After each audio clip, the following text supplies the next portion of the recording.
Fabulous, great.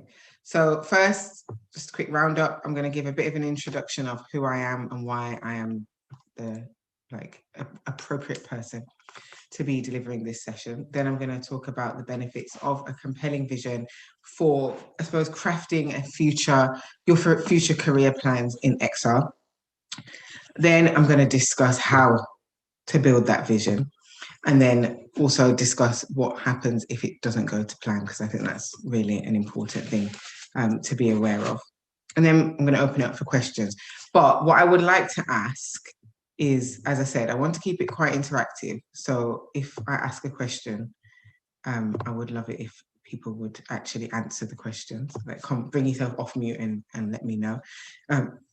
Otherwise, if your camera's off, I would really appreciate it if you put it on, because it makes it easier when I can see you guys rather than talking to names on a screen. So if you wouldn't mind, that would be awesome. Thank you.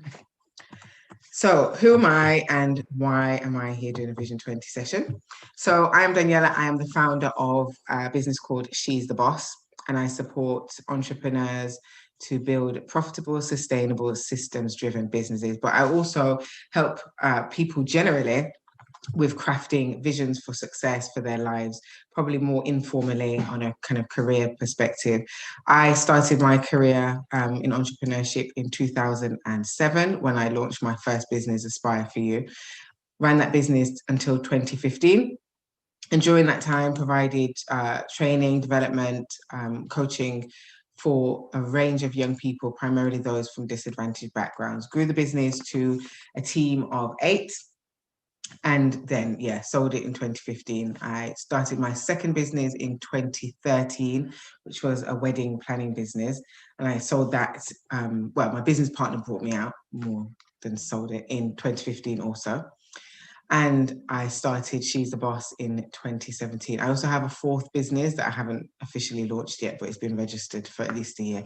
So basically, I like to start businesses. But with She's the Boss in particular, I've really found that this process that I've developed called Vision 20 has been really powerful for enabling individuals, both from an entrepreneur perspective, but also I've done it with people that aren't entrepreneurs and are looking at kind of their career path and what they want to achieve in life. And it's a really powerful way of kind of focusing your mind.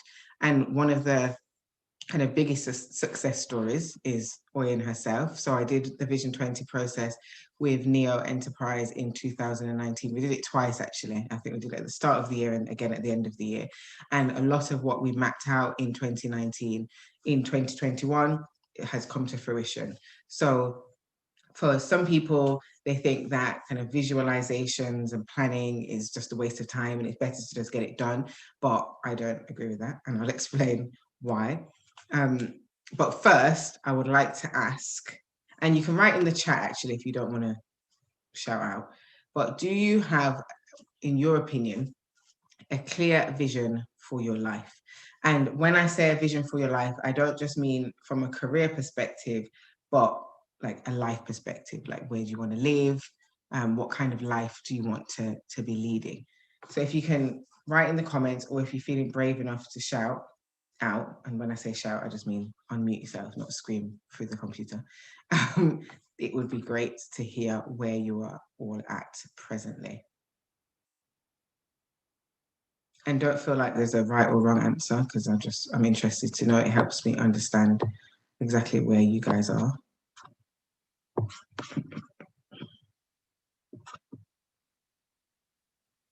I couldn't find the chat. Found the chat. Here we go.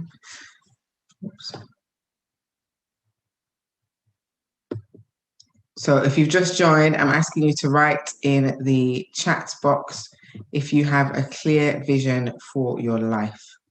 I'm not seeing loads of messages in the chat box, so that means people are not writing. A simple yes or no would do. You don't have to go into loads of detail.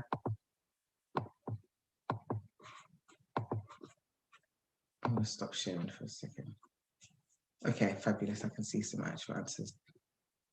So somewhat nothing solid, but I have an overall idea. Yes, I have a vision for my life, but I struggle focusing it. I do. Well, I would hope you do. Oh, hi, Marika. Right. So having a vision for your life is important for a number of reasons. But I ask if you already have one, because one of the things that I typically find when I do the Vision 20 process is people say that they have a vision for their life. But then once I ask them to start explaining what that vision actually is, it turns out that it's not that clear of a vision. So I'm not saying that you guys are wrong, but I'm saying you may very well think that you've got a vision, but it's probably not as clear as I think it should be. So the next question, the vision for your life, is that something that you have written down, or is it just in your head? Or is it on a vision board? So again, if you can write in the comments or unmute yourself and let me know.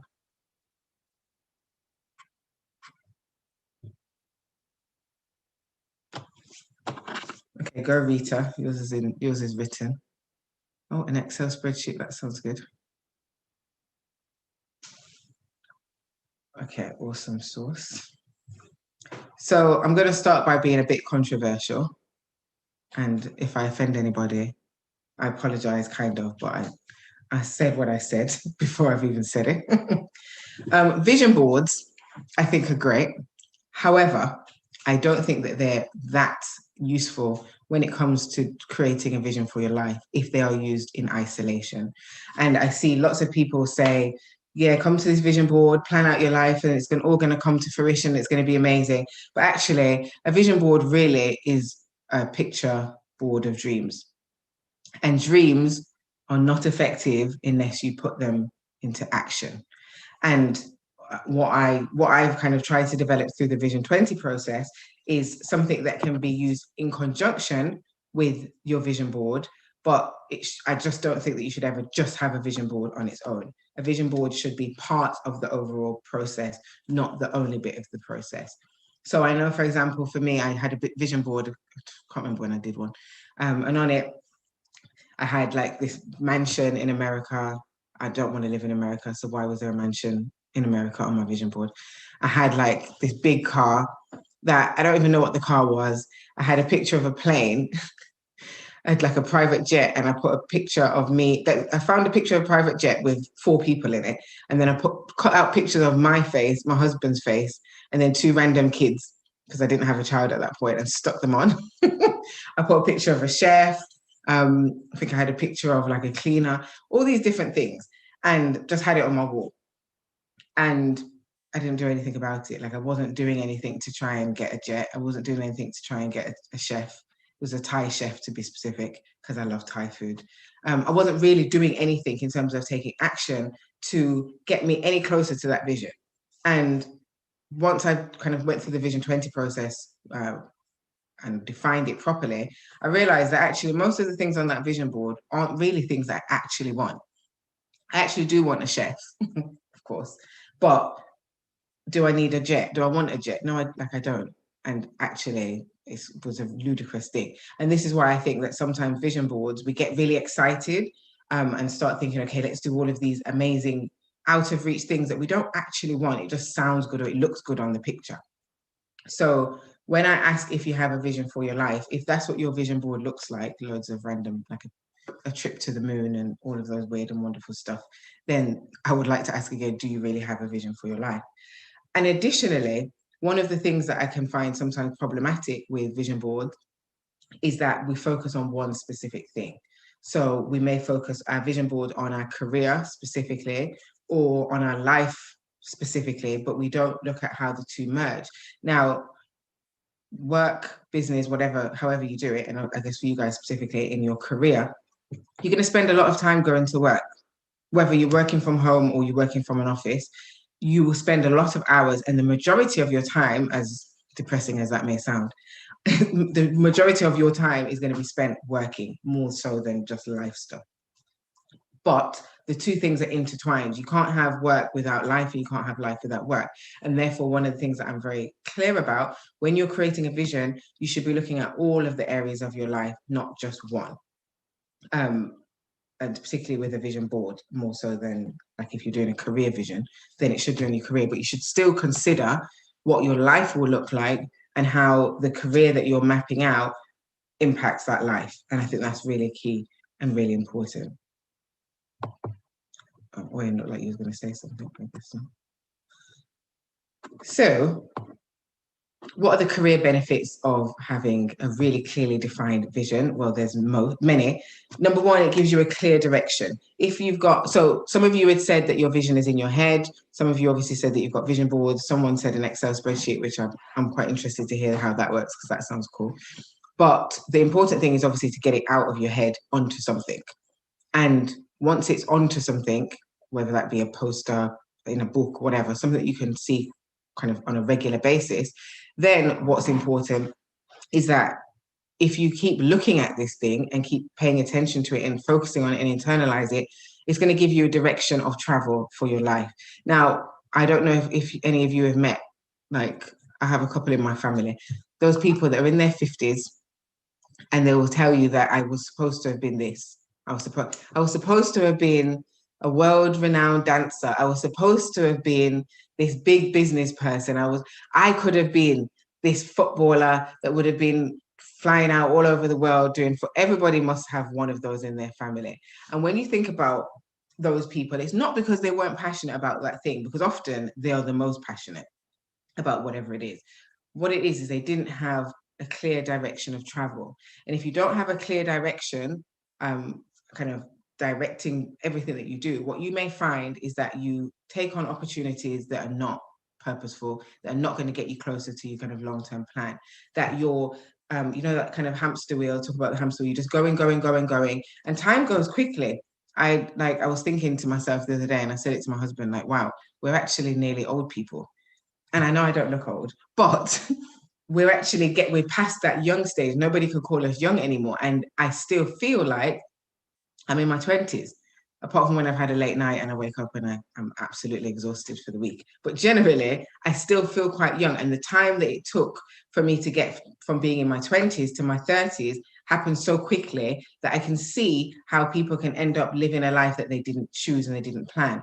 And the benefits of having a clearly defined vision is that, and a vision that you follow, because there's no point just having it and not actualizing it, is that it stops you from being that person that says I always wanted to, because you're clearly focused on what you're trying to do, and you will take on opportunities and pursue opportunities that get you closer to that. So it helps you make better decisions. So for example, if you're saying that you want a career in XR and what is the kind of long-term goal is to have this particular position, if somebody offers you something else in a completely different area, you have something to kind of determine whether it's something you should take or shouldn't, because you now know where you're trying to get to. So is this going to get me closer to that, or is it going to move me further away? If it's going to move me further away, then do I really need to be doing it? And I think for a lot of those people that have just kind of gone on this hamster wheel of life, they haven't stopped and asked themselves those questions, whether it's getting them closer to where they want to be, or if it's moving themselves further apart or moving them further apart. So again, a question to ask you guys: has there been any kind of, particularly from a career perspective, any decision that you've made that retrospectively, when you think about it, it moved you further away from where you were trying to get to in the kind of long term? Again, if you can please write in the comments or just talk to me. Does anybody want to talk today? Be nice to hear some voices. Let's be brave. Come on, ladies, let's talk. We normally talk in this class. Is my face that intimidating? Am I scary?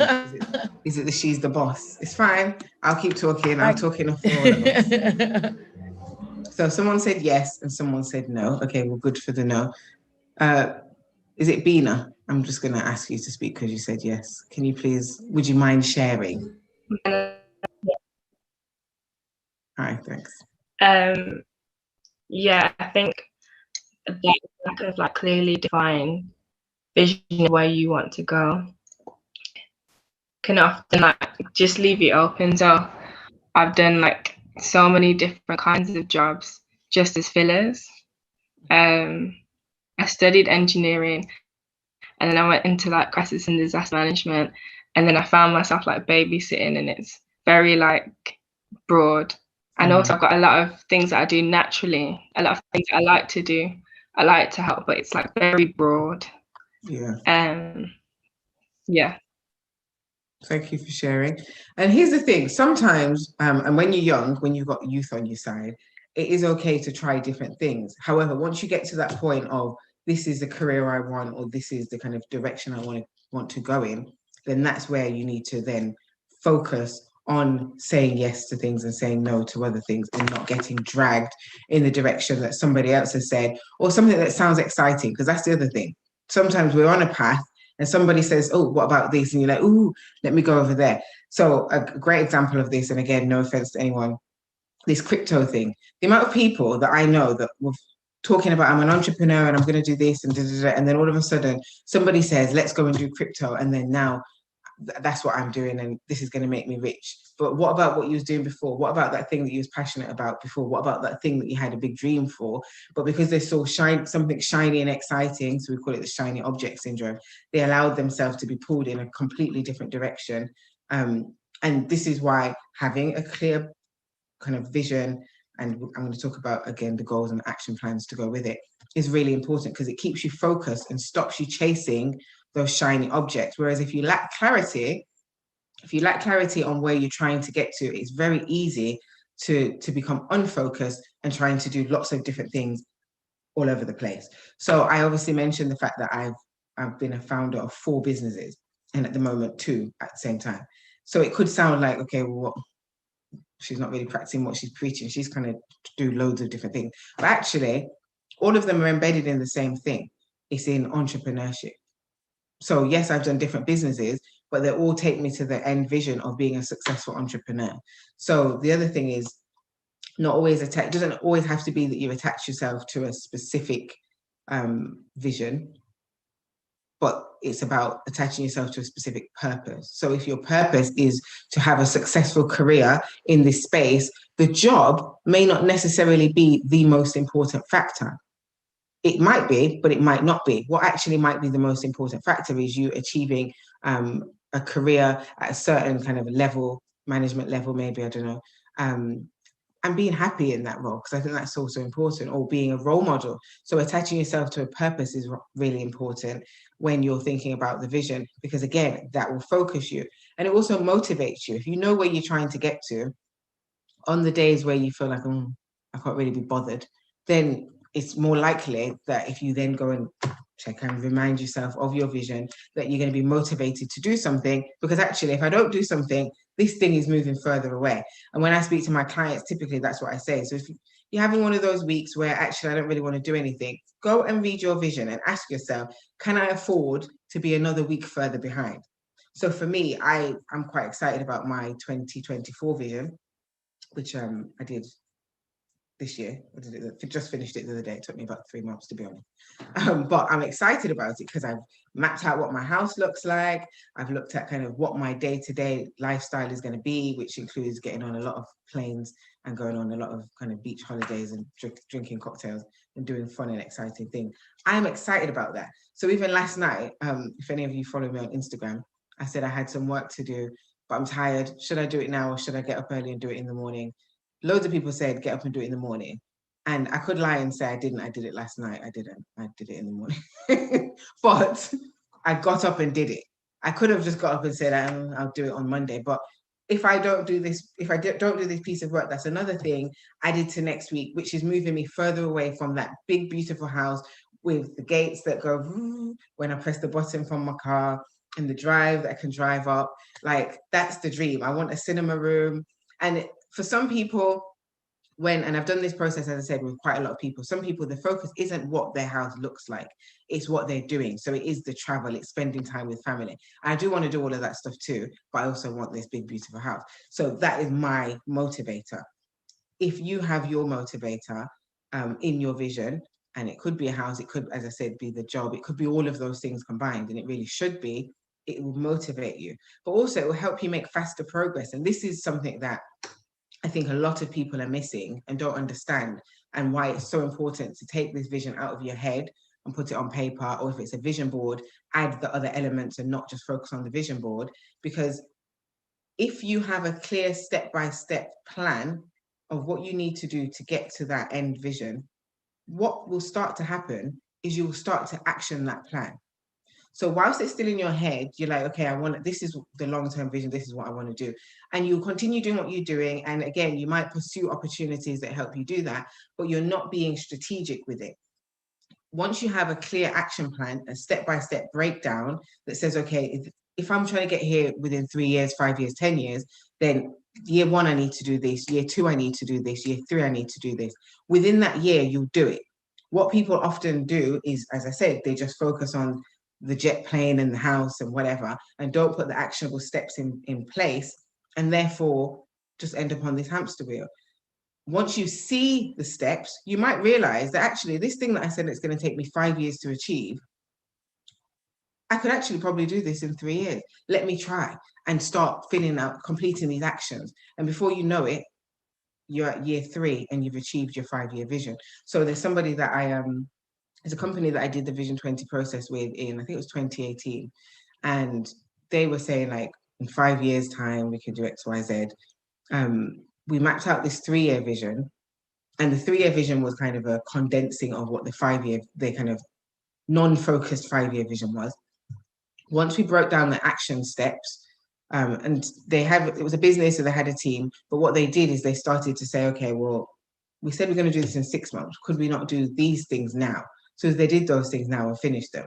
So then they moved on to the next stuff and they did those bits. And before they knew it, within a 9-month period, they'd actualized about 3/4 of their 3-year vision, which really was their 5-year goals. Because they got focused, they could see what needed to be done, and they did it. And what we often don't do is we don't look at what needs to be done, we just go with the motions. We need to stop going with the motions and be very focused on what we need to achieve. Let me just check. Yeah, having a variety of income streams is always a good thing. Balancing purpose with earning enough money can be a challenge. Well, this is true. But that's why if you map stuff out, then you can start to look at what areas can I develop additional money? Because it might be then my purpose is to help orphan children. That could be your purpose. Is that going to generate enough income for you to live and to do if you're also income driven? Possibly not. But in order for me to get there, these are the things that I need to do. So when I was running my first business, it was a social enterprise, very much reliant on grant funding. And we didn't really get to a point where we were generating our own commercial revenues. And what I was very passionate about was helping young people from disadvantaged backgrounds. Like I wanted to save all of the inner city young people, get them skilled up, get them into jobs, get them starting businesses. And to be fair, I did a pretty good job at it. However, somebody said to me, what's the benefit? My mentor at the time said, why don't you start with helping yourself and then you can help everyone? And I do believe that I said that to you as well, Owen, because I think it's such a powerful statement. So if we go back to the example of helping orphanage children, if you're able to build up revenue streams through a different source, then you're able to help more children in the long run because you've got the finances to do so. Whereas if you start with, let me help all the orphan children, but I don't have any money, then how many are you going to be able to help? So whilst sometimes your purpose isn't always linked to what your main income potential or revenue streams are, your revenue streams, if you map them out properly, can then help you create or fulfill your purpose, if that makes sense. So, building your vision. What do you do? Well, the first thing is I say to focus on 3 time frames. So 10 years, 5 years, and 3 years. With the 10-year and 5 years, I would always say, well, not I would always say, but I tend to do that a little bit more loosely. So that is more kind of just thinking, where do I think that I want to be in 10 years from now? Where do I think that I want to be in 5 years from now? But not going into huge detail because obviously 10 years is a long time away. Things will change. 3 years, however, I say go into as much detail as possible because 3 years, it's not as long as 5 years, but it's not next year. So it gives you enough time to get things done, but it doesn't kind of overwhelm you and panic you because, oh my gosh, I've only got another 11 months to get this stuff kind of off the ground and going. And from a career perspective, particularly if you're at the kind of early stages of your career, it's probably going to take you at least 3 years to kind of really find your feet, work out exactly what you want to do, what you like, what you don't like, etc. If you feel that you already know that, then you could do the 5-year one. But I always think 3 years is just a great place to start, because also you get to see the results quite quickly. Because if you're focusing on 3 years, then in year one, if you're doing the things you're supposed to do, you'll start to see those results, which then is going to speed you up to get the year 2 stuff done. And you might then get it done in 2 years. So yeah, first you determine the time frame that you're going to do. And if you've got a partner, if you've got kids, you may want to involve your partner in this process. I always think particularly if you're in a long-term committed relationship, or if you're married, it really makes sense to do this together, because there's no point you going off on one tangent of what you want life to look like, but not checking in with your significant other to make sure that it fits in with the plan that he may have or they may have. And you want to make sure that you're going in the same direction. And if there's anything that requires any additional training or any loss of income for a period of time, so for example, if you wanted to go back and study or whatever that may be, it's going to impact them. So I don't know if any of you are in relationships, but I would always recommend, if you don't at least do it together, once you've done it, go in and have a discussion and show it to them. And if you can get them to do it as well, even better for themselves, because then you're going to have a joint plan of what you can achieve for your family. So I've done Vision 20 for myself, but me and my husband have done Vision 20 together for our family. The questions obviously differ depending on kind of whether it's for you or for you both. But once you kind of go through the initial process, you can work it out how to make it applicable. And one of the things I always say is focus on the what, not the how. So what do I mean by that? I mean, we start this and people will say, oh my gosh, that's so unrealistic. I don't think I can do that. That's focusing on the how. Like, how am I going to, it's unrealistic because I don't know how I'm going to do that. And I would say focus on the what you want, not that, focus on the what you want in the first instance, and you work out the how afterwards. Don't kind of limit yourself by automatically saying, oh my gosh, I'm thinking too big, let me stop. My motto is think big, take action, keep pushing. You might be able to see a bit of it on my banner behind me, because I think the main thing is not to limit yourself, number one, but to aim as high as possible, and not to kind of set your vision based on your current circumstances. So forget what your current circumstances are, focus on what the ideal circumstances are in that time frame, whether it seems realistic at this point or not. And obviously within reason. I'm not saying, say in 3 years I'm going to be a billionaire, but right now I'm earning like 10 grand. And it's not impossible. It's not an impossibility. You could win the lottery tomorrow. You could come up with the next Facebook, whatever it is. But I can't imagine what goals you're going to put in place to make sure that you become a billionaire in 3 years. So I say you don't have to be realistic, but there still needs to be some level of realism within it. But for example, if you're just starting out in your career now and you're saying, well, in 3 years, I want to have a senior management position, it may not feel realistic, but if that's what you want, that's what you want. It's not an impossibility. And I think that's the difference between being realistic and being unrealistic. Something may seem unrealistic, but ask yourself, is it impossible? Being a billionaire in 3 years is highly impossible at this point. It's not totally impossible, but the percentage ratio of the possibility is very, very small. But so focus on things that may seem unrealistic, but are possible. And then after, once you've kind of decided what it is that you want, then you focus on the how. So something that I'll say to people as well, particularly my business clients, is they'll say, oh, I don't think I'm going to be able to do that because I don't have the money for it. And I say this to my friends as well. Like my friends, oh, I want to buy this, but I can't afford it. Don't ever focus on what you can't do.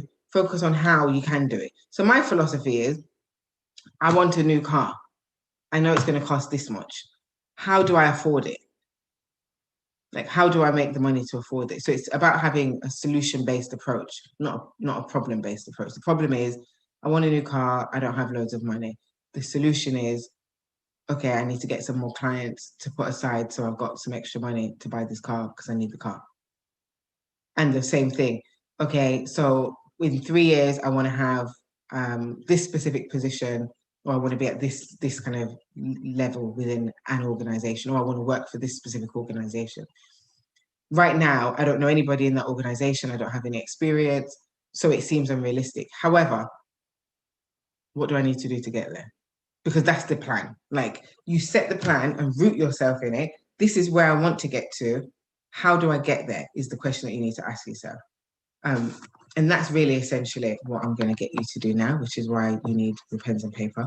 So the process is to create the vision. So if you do vision boards, then this is the vision board element. And this is why I say vision boards alone are not useful, because to really have an effective, compelling vision that you can bring to reality, it's, in my opinion, there's 5 stages. And the vision element is the first element. Once you've got your vision, then you need to set the goals. So what are the goals that you need to achieve each year? So if it's 3 years, what goals do you need to set in year 1, in year 2, and year 3? So at the end of year 3, you're living the life that you've planned in your vision. You then need to define the strategies. So what strategies are you going to employ to achieve the goals and to get that vision happening? And then you need to create action plans. So what are the specific tasks that you need to complete to be able to achieve the goals? Because if you achieve the goals, then you achieve the vision. And then you need to set deadlines. And again, this is where the vision board for me falls down, because there's no deadlines. It's just, look at all these pretty pictures of what I could have. This is wonderful. When are you going to get these things? So making sure that they're clear, the specific deadlines of when you want to achieve each thing is really important. And you may miss those deadlines, it's possible.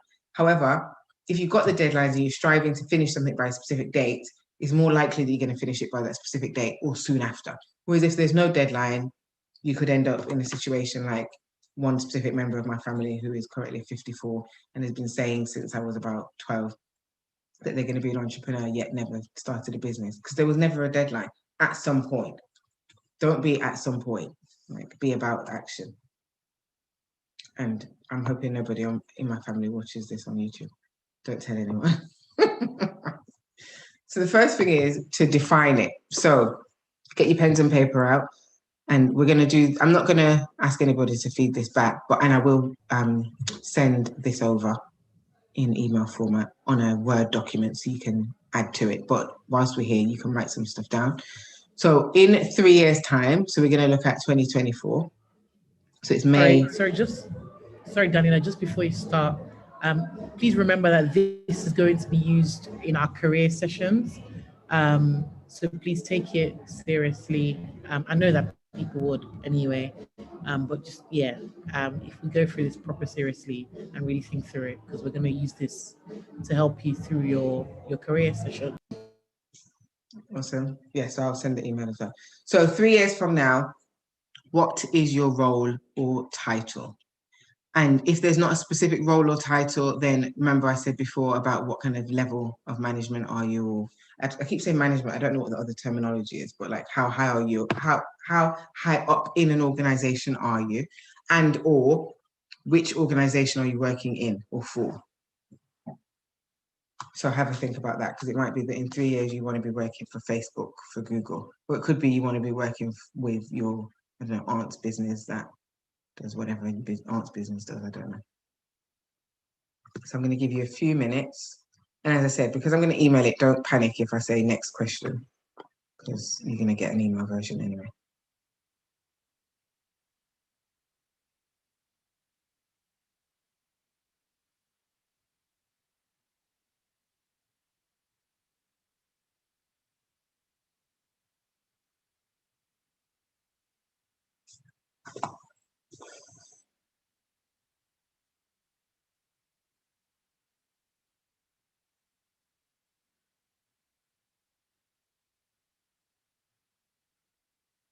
Right.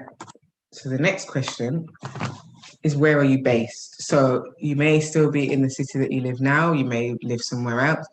And if you really, not right now, but when you're doing this independently, if you really want to go into detail, what I get my clients to do, if their business or their career is going to afford them to live a different life, i.e. buy a house or live abroad or whatever, I would map that out. So I've been doing that quite a lot with some of my clients who want to become homeowners. So they will say, okay, well, at the moment I'm living in this city. I still want to live in the same city, but I want to live in this area. To be that specific, I want to live in this area and I want to live in this type of house. And they design the house. And I find that that can be quite motivational, as I've said, because I've designed my house pretty much. I'm still putting the finishing touches on it. in my brain. I can't decide if it's white or if it's kind of multicolored bricks. I'm still working on it. So where are you based? Because also if you're planning, if you think that you want to live abroad, for example, then you need to start planning for that. It's not something that's going to happen immediately. If you want to move to a different city, the same thing. If you want to become a homeowner, then that's something that you need to plan and map out. And it also is going to impact potentially where you work, or where you work might impact where you're based.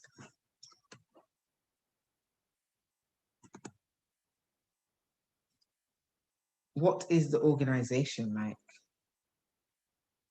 And when you're thinking about this, think about kind of what's the atmosphere like, what's the culture like, what are the people like.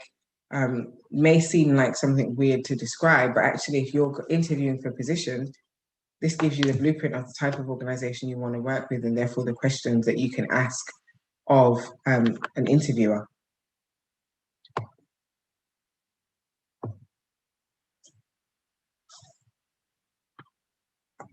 I mean, really, you should be thinking about the type of place that you want to work so that you don't end up just going and working anywhere, because a role for me is only as good as the environment that you're within. You could have a dream job, but if it's in a toxic environment, are you going to want to stay?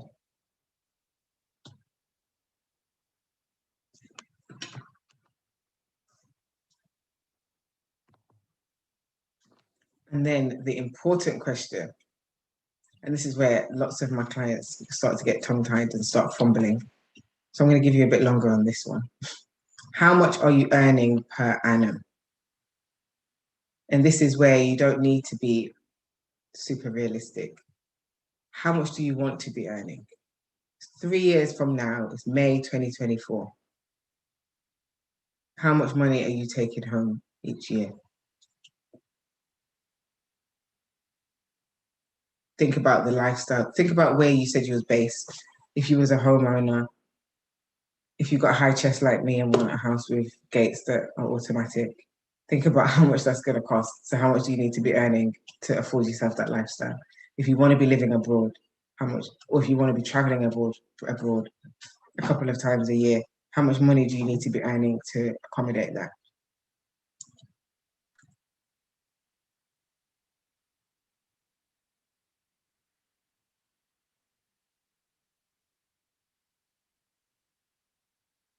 Does anybody want to share how much they want to be earning in 3 years' time?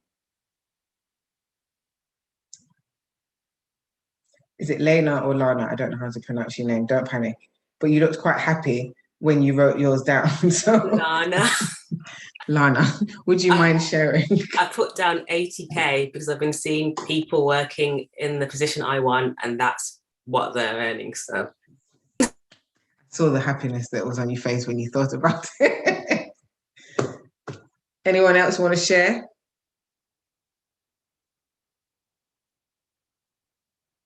Okay, here's another question. Has anybody started to write a number and then changed it? You can write yes or no in the comments box, in the chat box. Rita, I feel like you did. Because I saw you make a face. Did you change your number? Can I ask why you changed the number? Was it because it was unrealistic? Did you think it was too high? Or was it too low? Oh, well, I applaud that. That's what we like.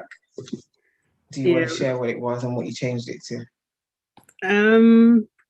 It was actually 100K. Mm-hmm. And then I changed it to 300K. So here's the thing. People get embarrassed talking about money. I'm on a mission this year to talk about money more openly. Because the thing is, I'm not going to say the thing is, something happened to me, I think it was last year. I was in a mastermind session, and like the coach that was leading the session asked us kind of what our target was for the year. And I had a specific target in my head, but she hadn't got to me yet. Somebody before me shared, and she was like, so she said she needs to make a specific, I can't remember what the exact amount was, because she needs to finish paying for a house that she's buying cash for £750,000. And I was like, oh, people buy houses in cash and they're not millionaires. Like, this is a new thing for me. It hadn't even crossed my mind to think about buying a house cash, least of all for £750,000. And this lady was saying she needs to make, I can't remember what the amount, but let's say it was 300 grand. She's saying by the end of the year, she needs to make another 300 grand so she can finish paying for this house. And I was just like, I need to up my game very quickly because my brain wasn't even there. And this is not a matter of we have to be jealous of what someone else is doing or we have to go in the same direction as someone else. But sometimes we kind of allow ourselves to be comfortable and to not dream as big as we could because there's nobody in our space that we know that is doing that. And they may very well be, but because nobody speaks about these things, because particularly in some communities, ours, you're not supposed to tell people your business, but actually, the more we talk about these things, the more we're open, the more that we're going to strive together as a community. So I think it's important. And I love the fact that you changed the number and moved up because often it's the other way around. We look at the number and, oh, we can't do that. So we do less. So well done. And thank you, both of you, for sharing. So another key question, what are you doing on a daily basis? Now, when I normally do this, I ask people to close their eyes. So Rita, close your eyes and think of your six-figure money in your bank. And think about what are you doing on a daily basis? What does a typical day in your life look like? And this is where you're going to find the motivation because actually we've got the job title, you know where you're working, you know where you're based, you know what your home looks like, you know what the organization is like, you know how much money is in your bank. What is that enabling you to do and to experience on a daily basis?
Did that make anybody feel happy? I don't see anyone smiling this time. So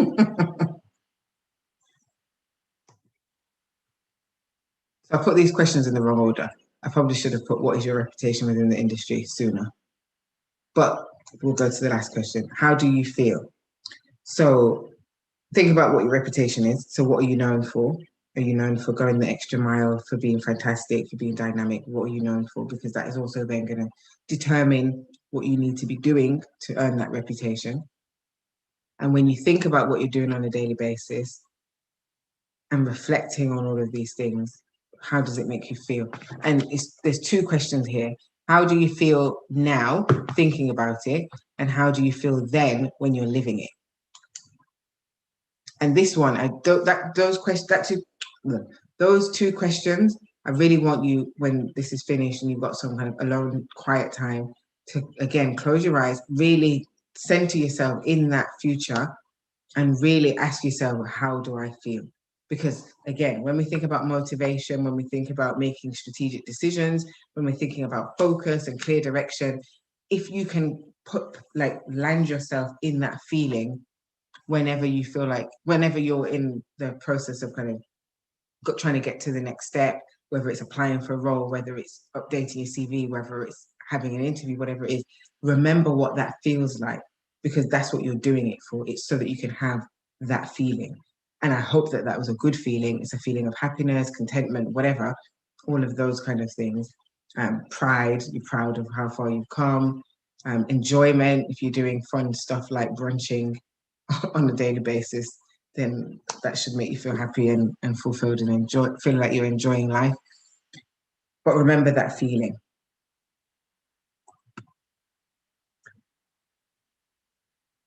And then we've kind of defined what it is, but then you need to ask yourself some other things. So what are the 3 skills that you need to acquire to bring that vision to reality? What are the 3 challenges that you're going to face? And I think this is really important, because actually, if we can preempt some of the challenges, then we can make a plan for how we're going to overcome them. And again, what we often don't do is we just look at what the big picture is. This is where we're trying to get to, but we don't stop and think, okay, what's going to potentially hinder me from doing that? And a challenge might be yourself. You might be the challenge. It might be second guessing yourself. It might be not having enough confidence. If you're aware of that and you can recognize that, then the next question is, well, then what can I do to overcome that challenge? So it might be you need to get a mentor. It might be that you need to work with the confidence coach. It might be you need to read more books. It might be you need to listen to podcasts. Whatever it is, if you're aware of what that challenge may be, then you can put things in place to reduce the likelihood of that challenge taking you down, basically. And then obviously, yeah, you can determine who you need to support you.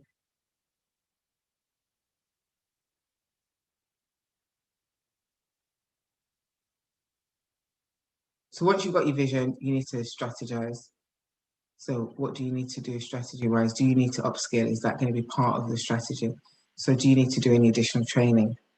Think about your career plan. So if in 3 years' time, I don't know the names of the roles within your industry, but let's just think of a really great role that's paying you these big monies in 3 years' time.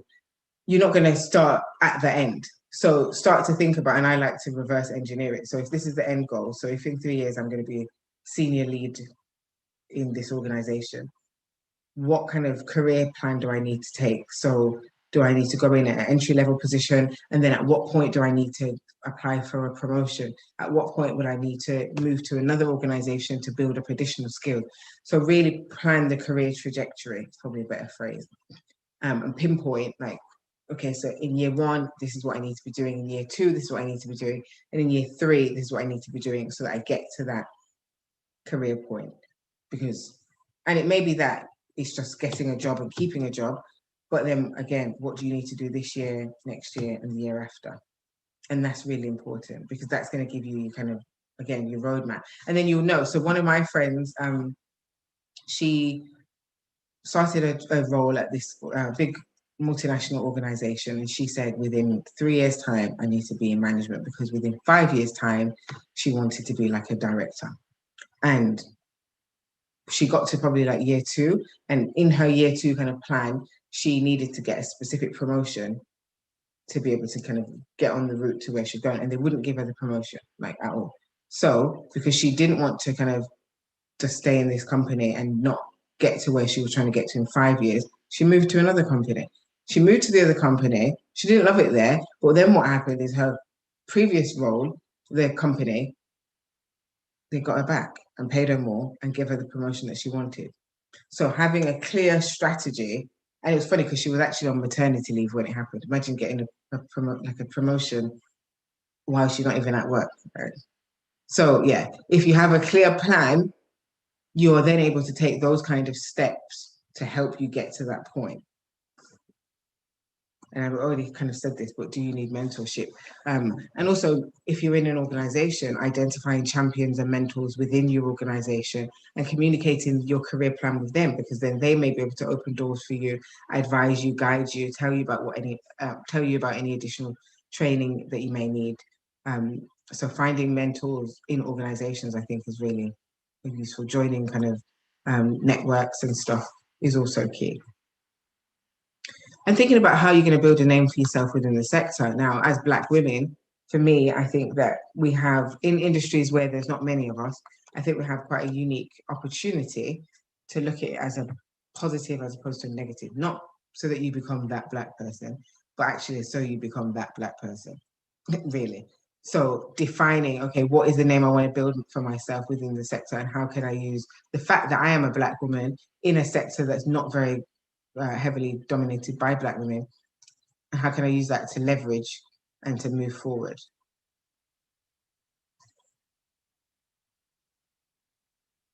And then you need to set some goals. So goals should be SMART. So for those of you who don't know SMART, specific, measurable, achievable, realistic, and timed or timely. What are the goals that you need to achieve each year? So that's kind of, so when I spoke about your kind of career plan, your goals, you can use the career plan as your goal, but whatever it is, you need to have some goals. And your goals may not just be your career plan. So for example, if you want to buy a house in 3 years, then saving a deposit could be a goal. If you need to learn to drive because you want to get into a position where you're doing a job where you need to drive, then passing your test or getting a car might be a goal. But whatever it is, you should have goals for each year. I always say pick between 3 to 5 because anything over that just is a bit overwhelming, and anything less than that is a bit pointless. Now, I'm going to contradict myself here. Obviously, I kept saying before, don't be realistic. Like, just set your goal and set your mind on what you want and do it. But when it comes to goal setting, here is where you do need to be realistic, because the goals are the things that you're really going to mark off as achieved or not achieved. So it needs to be something that you can do. So there's no point setting for this, like the next 12 months, the goal is going to be to suddenly get a 250 grand job if you don't have the skills to be able to do it. Because why would you get it? So with your goals, try to be realistic. And understand the resource requirements. So again, this is about being realistic as well. If you are a mother and you've got 3 kids and you're on your own, are you really going to be able to go to university at night, run a business in the day, and in the afternoon start a new career? Like, what are the resources that you're going to need? Resources can be time, it could also be money. Be very specific on understanding what the resources are that you need to achieve the goal and how you're going to get them. You are a resource as well. So if you are sick, if you're kind of depleted and run down, are you going to be able to achieve the goal? So if you keep putting yourself in a position where you're being overworked and overstretched, you're kind of wasting your most valuable resource. So think about those things. That's less of a goal setting issue, just a general, this is something you should think about point. And keep your goals visible. So if you have a vision board, your vision board should be on your wall, right? But so should your goals.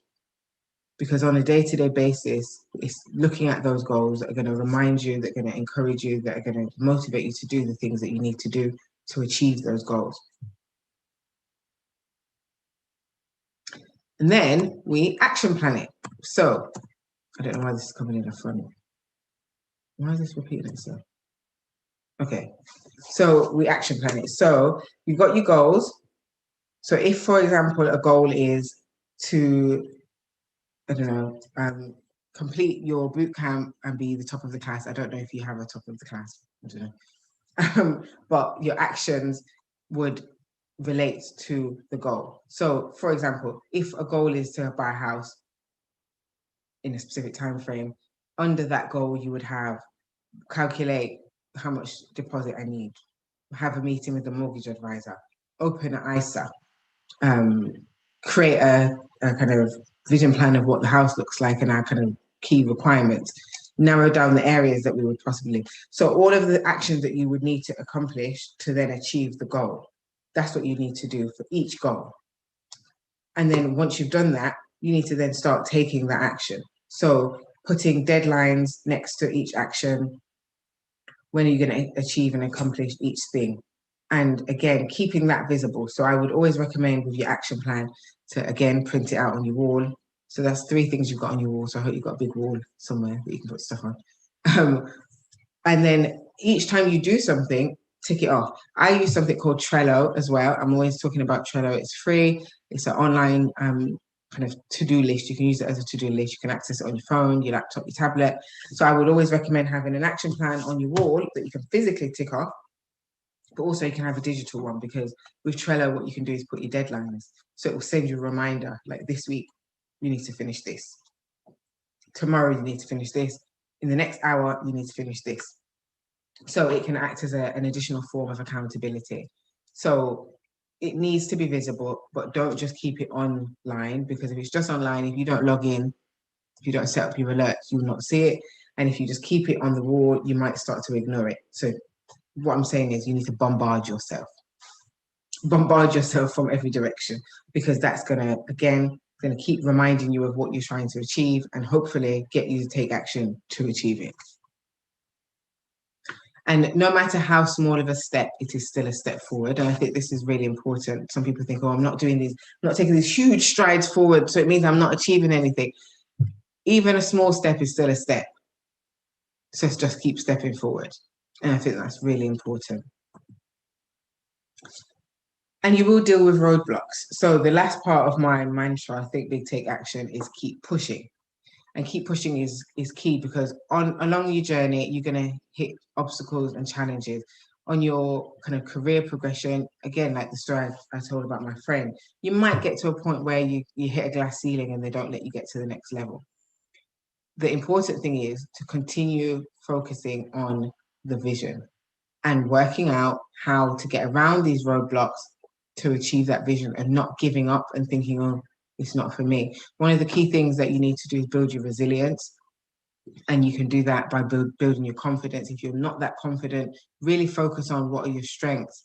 Focus on like what you're good at and what people say that you're good at and what you know that you're good at. Because then when you hit those roadblocks, then you'll be aware and clear that it's not your fault. It's just circumstance. Sometimes circumstances slow you down. But as long as you are kind of grounded and centered in knowing that you're good at something, or that you, even if it's that you're not that great at it, that you're trying. And I think that's important, to keep trying. And again, to have a solutions-based approach. So when these roadblocks come, rather than just dropping into a heap and, oh my gosh, I can't do this anymore, which people do sometimes, actually start to sit and think, well, which parts of this can I change? And if there's no parts that you can change, then there's nothing you can do about it. And therefore, what you're moaning for, because you can't do anything about it anyway. If you can do something about it, then do that something. And again, then there's no need to moan, because you're doing something about it. And sometimes it is that you're going to have to pivot, because you might hit a roadblock that you've gone into this career and I've got this role, and actually I don't like this role. And that's a roadblock, because you thought you was going to like it and you're going to go in that direction. Don't be afraid to stop, to review, to reflect, and to change direction. As I said, I'm on my third and fourth business. The first two didn't work out in the way that I wanted. I had a very clear vision and picture of what I wanted to achieve. However, when I hit those roadblocks, and there were many, I stopped, pivoted, and went into a different direction. However, as much as it seems very much like a different direction, one of the things, as I said earlier, is about purpose. I believe that my purpose is to help people. Initially, it was to help young people from disadvantaged backgrounds. Now it's to help women and entrepreneurs. So I'm still helping people, I'm just doing it in a different way. So it's also about taking setbacks and not crumbling under the pressure, but working out what have you learned and what can you implement to go in a different direction if needs be. And I do a series on my Instagram every Tuesday and Thursday morning called Lesson of the Day. And essentially that's what I'm doing. I'm taking all of the lessons that I've learned over years in my previous business, and also seeing the kind of mistakes that some of my clients have made, etc., and sharing that, because actually sometimes your greatest victory is on the back of a failure. It's on the back of overcoming a challenge. So see roadblocks as a lesson and as an opportunity for you to be better, to do better, and to know better. And that's it. Does anybody have any questions?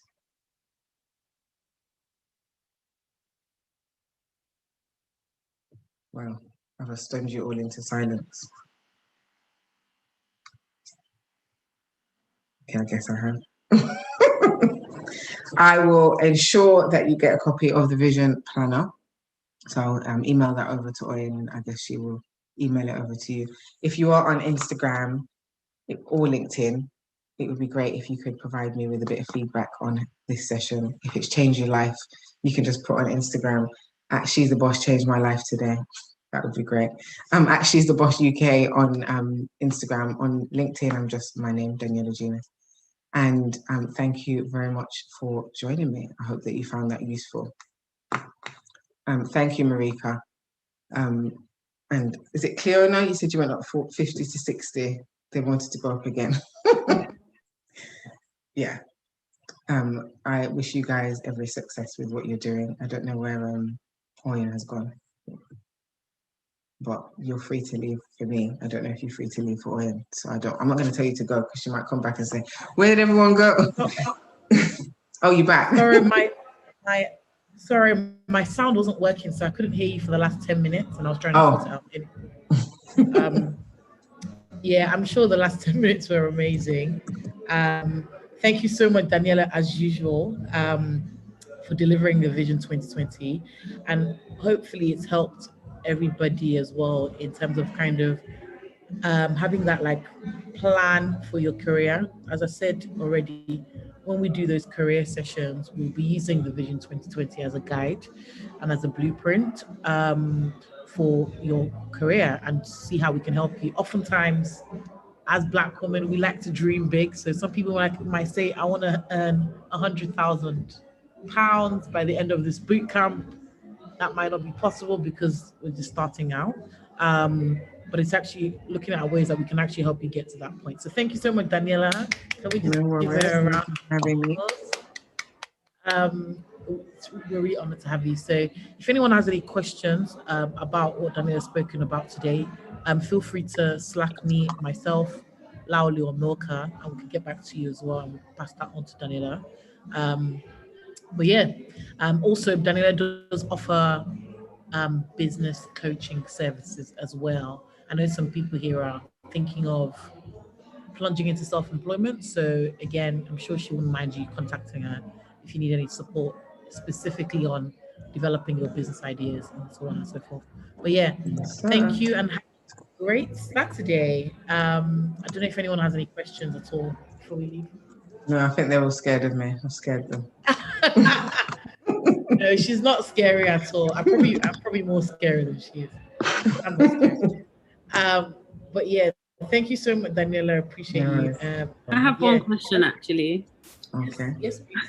Thank you. Daniela, could you say like the hardest thing that you kind of overcome like on your journey to like join self-employment and being an entrepreneur? Like what's the hardest thing you'd say? That's a good question. Because there's loads of hard things. The thing that probably got me the angriest was when somebody sued me for 30 grand. That was really hard. Because I was furious, but I couldn't physically do anything. And when I say physically, I mean I wanted to punch somebody and I couldn't. So I punched my steering wheel in my car instead. But yeah, that was probably the thing that gave me the most visceral reaction. But the hardest thing really was having to sell the business because I didn't really want to. But there was a variety of different things that happened that meant that I was either going to have to close it or sell it. And obviously, if I close it, I don't get paid. So I sold it. But that was a really, really difficult time because in terms of vision, I had a very clear vision for that business. And I was like, I wanted an office in Jamaica. I wanted an office in Nigeria. I wanted an office in London. I was going to help like millions of young people. I was going to do all these things. And then I'm like, well, now what do I do? Like, I don't know what to do now. And I literally didn't know what to do. So I studied instead. So I started my MBA. I got a scholarship to do my MBA. Thank God for that. And I just had a baby. So I was kind of at home with the baby, studying and kind of just like, oh, what next? Because I'm supposed to be an entrepreneur. And right now I'm just a mom and a student. And I don't really like the feeling of not, like there's going to be an end to both of those points. Like at some point, I'm not going to be a student anymore. And I can't stay at home with the baby forever because she's going to go to school. And yeah, then I started She's the Boss and it's worked. So what seemed like a really terrible thing is probably the best thing that ever happened to me because from a business perspective and from a business kind of coach and consultant perspective, I learned so many things from running that business and from selling that business. And also when in the kind of coaching and business support space, when you say you've had a business and sold it, automatically people take more notice. Whether you wanted to sell it or you didn't want to sell it, the point is a business has been sold. So what seemed like the end of the world for me is actually the beginning of this new world because I've managed to become quite successful, I'd say, in the kind of business support space. So I'd say that. I see a question from Bina in the comments. And again, if I'm saying your name wrong, sorry. What do you do when you realize you need to pivot and when you've had to pivot? First of all, I cry. That's the first thing. So my thing is keep pushing, like, and I do keep pushing, but I'm also a big believer in the fact that you do need to express emotion. My emotion is either cry or scream. So deal with the emotion of the disappointment of whatever it is, but then quickly move on to the next thing. So working out what, again, if I have to pivot and go in a different direction, what are the skills, what are the experiences that I have that are going to help me go into another direction. And I suppose really assessing the options. So I really like mind mapping or brainstorming, however you want to call it, and looking, like, breaking down all of the different options and then looking at kind of the pros and cons with each individual option. And again, which of my strengths sit best. So even when I was deciding to start She's the Boss, it was looking at, okay, well, what are my strengths? Well, I'm experienced in starting and growing a business. I'm experienced with managing teams because I had a team. I'm experienced with this. So actually, what are the options? Well, I could just help other people do the same thing. So it was quite an easy pivot. Obviously, depending on what the situation is, it's not going to be as easy. So I know a lot of people, the word pivot became a big deal during COVID times because lots of people had to pivot. And if you're in a specific situation, so for example, the companies that probably had to consider pivoting the hardest are those in hospitality. And you saw the companies that had a solution-based approach and those that didn't. The solution-based approach, people were doing takeaways, we're doing delivery boxes, delivery kits, doing online kind of cooking classes and all of that stuff.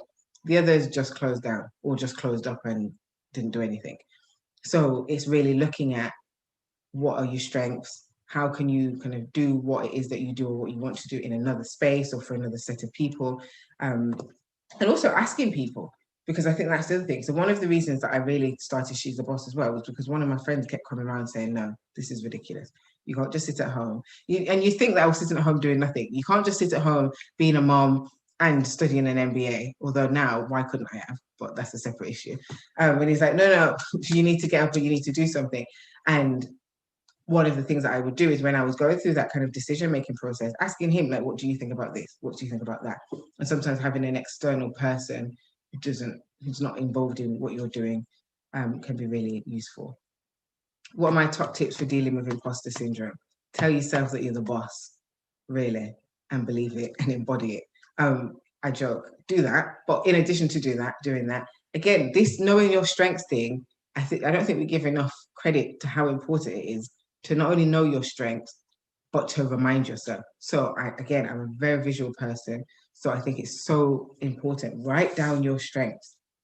And when that imposter syndrome kind of creeps in, go and read it back.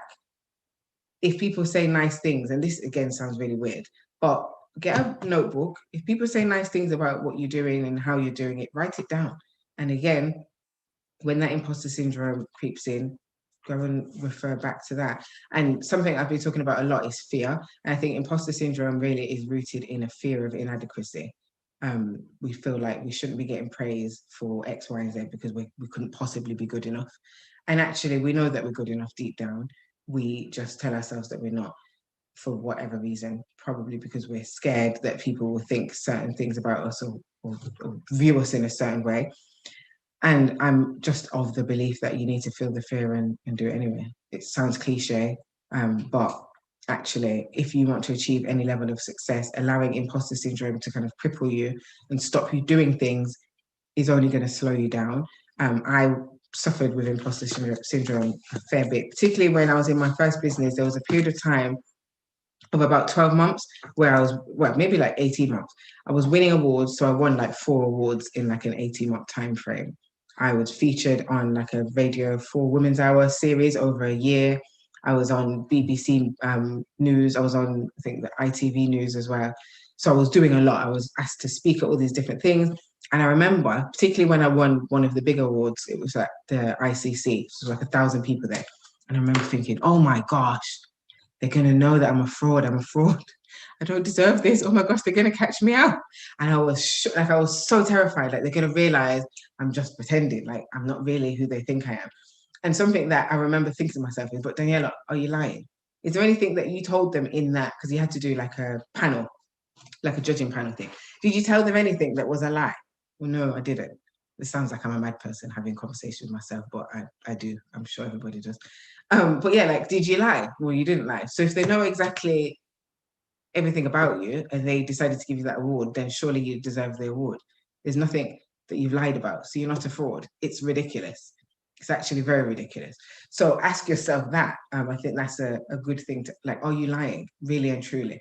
And even if you think that somebody's, because another thing is when you think somebody's giving you too much praise that you're not necessarily worthy of. So, okay, I didn't lie about that, but people are coming up to me in the street and going, oh my God, you're so amazing. You inspire me. And I hated that. Like, I like your shoes.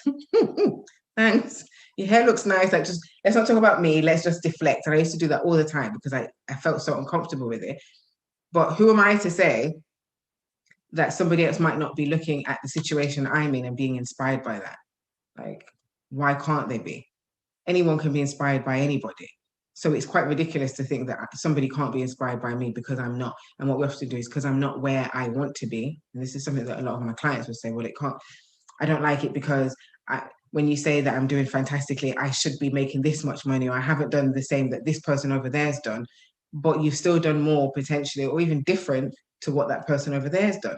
So yeah, I think for me, it's just about really being honest with yourself about what you're good at. It's about feeling the fear. It's about knowing that you're not an imposter. And it's also about just accepting that you're deserving of praise and of better things. And I think that's really important. We just need to accept it. So, for example, with the compliments thing, and because it's about also putting in place tools to help you with these kind of situations. So when somebody would compliment me, there was a period of time specifically where I said, this is getting ridiculous now because I'm saying stupid things like nice glasses. It sounds like I'm making myself look stupid. So I started saying to myself, if somebody compliments me again or says like you're inspirational, whatever it is, just say thank you and stop. And it was really hard, like at first, because I would want to say, oh my gosh, I like your dress. So I would say in my head, like, thank you. The dress looks really nice. Shut up, don't speak. And just keep on doing it. Whereas now, when someone says it, it's thank you. And actually, I'm fine because now I think I'm in a different phase in life. And this is why confidence is so key. I'm accepting of my talents and of my gifts. And as somebody that believes in God, not everybody does. One of the things that I've kind of come to is God hasn't given me these gifts for me to reject people's like enjoyment, acceptance, inspiration by whatever. I can't phrase it properly, but I think you know what I mean. So just accept it and give thanks to God that He's enabled you to be in a position where anybody thinks that you're good at anything, because some people may not be.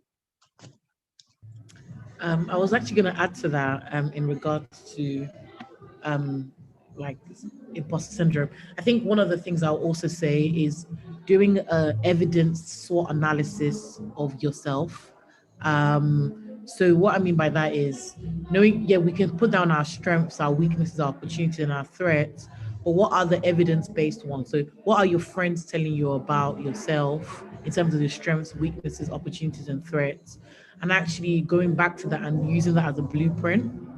Similar to Daniela, I've suffered with guilt, like guilt of success, you know, and not feeling like, not really feeling like I deserve it, but like not feeling like actually I should be here or I should be where I'm meant to be. But looking at every opportunity that you're in at the moment as a gift, and as well as you actually deserve to be here. You know, the other day I was asked to come and do a guest lecture at my undergrad university for the second time actually, and I was like, wait, like, oh, you're not a lecturer. Like, no, but I was like, but they asked you. You didn't ask them. They asked you to come and be a guest lecturer. So you must have something to offer. So it's actually having confidence that yes, you have something to offer. Oftentimes we can either inflate our greatness or we can deflate our greatness. And we forget to understand that there's a process between where we are right now, where we got to go to. So actually, if your confidence has been knocked down, or you think you're great, yes, you think you're great, you can speak it into existence, but also understand how do I actually work out to be great. If you go on our Instagram, Neo Networks Instagram, we put up a video recently by the person that wrote Start With Why, Simon Sinek.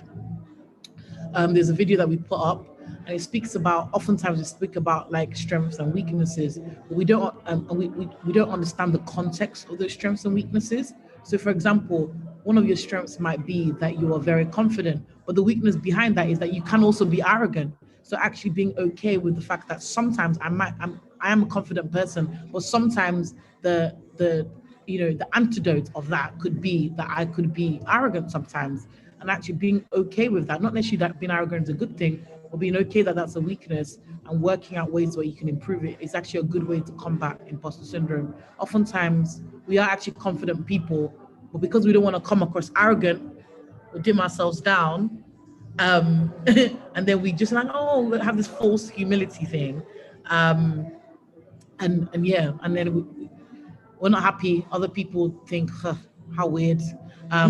But yeah, so that's just what I would add.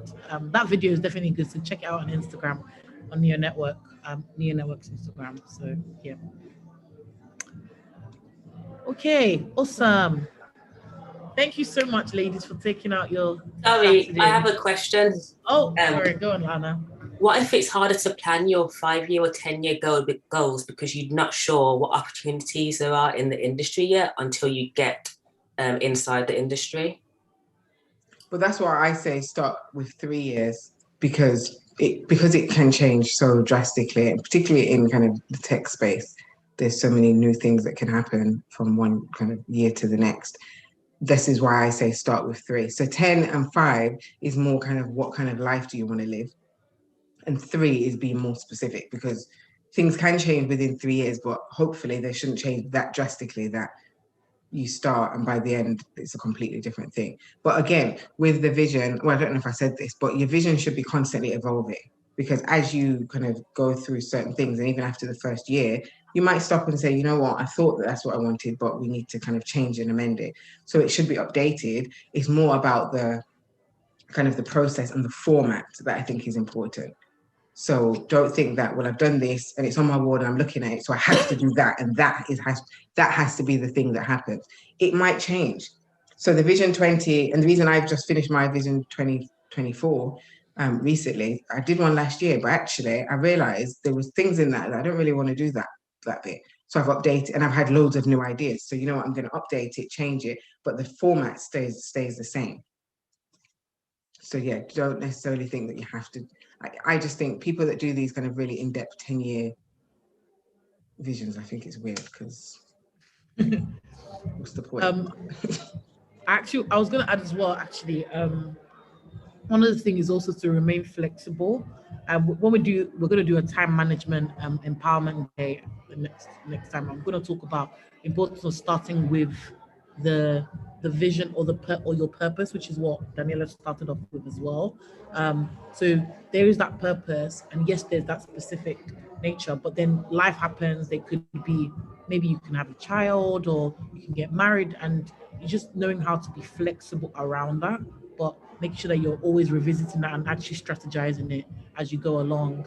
When you need to maybe take not necessarily pivot, but take a little bit of a turn, but you're going to come back to what you originally said that you're going to come back to anyway. So yeah, I mean, on my vision, on the Vision 20 that we did in 2020, we said that we were going to be in Zelig in 3 years. Should I now say that because we're should I now say that we weren't going to, that, oh yeah, the Vision 20 said that we're going to be in Zelig in 3 years. Let me wait 3 years. Actually, it makes sense that we actually need to be Zelig right now, because we're not going to be able to do the things that's going to make us shoot off. Now, that's a really good and positive thing. Another thing on the Vision 20 that we had was that EmpowHerment BT was going to be in a specific place, but the pandemic happened. So like now that the world is going back to normal, what we're now doing is putting strategies in place to get to where we were going to be, that we said that we're going to be in Vision 2020. So just making sure that you can be also flexible, not beating ourselves down because maybe something didn't happen the way we planned it to look. Because we're human beings, we're not God. Mm-hmm. Amen. One more question. Mm-hmm. Like, how do you go about balancing like different fields, different avenues, because I feel like I have a lot of things going on that I want to do, and it's not like I'm just like hopping on to different things. It's all things that I really, really want to do, but I struggle balancing them all out. And do you do it all at the same time, or do you just go one at a time? What's your... Okay, so I said that there's a business that I've registered that I haven't launched yet officially. Me and my business partner had the idea, and we did like a soft launch type thing in August 2019, and it's now May 2021, and we haven't officially launched it yet. And the reason is because She's the Boss is doing very well right now, and I'm trying to ride that wave. Does that mean I'm never going to do this other business? No, I want to do it this year. So please hold me accountable. But sometimes you have to recognize the season that you're in. And if I had stopped last year and said, okay, let me just launch this business, then She's the Boss wouldn't be where She's the Boss is right now, because my time would have been split. So I think really what's important is for you to prioritize. So look at all of the different things that you want to do and prioritize which are the things that I need to do right now and which are the things that I can do at some point in the future. And if you want to be very specific, you can say when in the future. So I know for me, I said I'm going to be at a point to kind of proper launch the other business when She's the Boss is making a consistent amount of money each month. To be honest, I'm on like the 5th month of making that consistent money. So it's time for me to launch the new business. But before that, it wasn't time, because I wouldn't have had the time to do it properly. So you need to prioritize. And also not just prioritize. So if we list all of the different things that we do, how much time do you need on a kind of daily, weekly, monthly basis for each thing? And then working out, okay, well, as much as this may seem like a priority, that's going to eat up all of the time, which means these other 3 things I can't do. Whereas actually those 3 things amount to the same amount of time as that one thing. So maybe I need to do those 3 things now and do that one thing later. So it's really about prioritization, but also time management as well. So I know for me, there's one thing that I have been prioritizing in addition to the business, it's been my health. So I've been working with a personal trainer because I put on a stone in lockdown and my clothes didn't fit and I couldn't cope anymore. So I prioritized it because I'm like, I'm trying to build this business, but not so that I can buy new clothes because my old clothes don't fit. I've got a wardrobe of old clothes that need to fit. But I've been very, very specific with that. And initially I was saying I'm going to work out 3 days a week. And I'm busy. So actually stopping in the middle of the day to go and do exercise is not convenient. And I hate it. That doesn't help either. So really, I just want to say I'm not doing it today because I'm really busy, because actually I just don't want to do it. But do I want to lose the weight? Do I want to get fit? Yeah, I do. So you're going to have to do it. So what I started to do is, okay, what's the best way to fit this in? I need to do it at the end of the day. So I started doing it at 9 a.m. and then I was finding I'd finish and want to go to bed, and then my day's just ruined because unlike most people who exercise and feel fit and active, I feel exhausted and go to my bed. So I changed, and now I do my training sessions at 4. So I've managed to, because of that, whereas before I would cancel like twice a week and do 1, I've managed to consistently for the past couple of months do minimum of 2 sessions a week, sometimes 3, because I can do all of the work in the day and then the end of the day come go and do your exercise. So it's about also looking at where you should fit in and scheduling things appropriately. If there's things that require a lot of your time, mental focus, can you do those earlier? Things that are kind of, so I know for me, for example, stuff that doesn't require too much brain energy, I'll do in the evenings because it doesn't matter if I do it when I'm tired. So prioritize, but also if there's multiple things that you have to do, look at when you're scheduling them and making sure that you're putting time aside for them. But it's not everything that you need to do all at the same time. And I think sometimes that's what we feel like, oh my gosh, this sounds good, I want to do this, I want to do that, so I have to do it now. But actually, if you try to do everything at the same time, you end up doing nothing very well. And I think that's important to remember. No problem. Okay, we're coming close to 2:30. So thank you all for your time, and it's been a great discussion. Looking forward to the next Empowerment Day. It's going to be in two Saturdays from now. But yeah, can we just give a round of applause to Daniela? Thank you so much. Thank you so much, Daniela. As usual, we appreciate you. Have a great Saturday, everyone, and enjoy your Saturday and enjoy your bank holiday Saturday weekend. And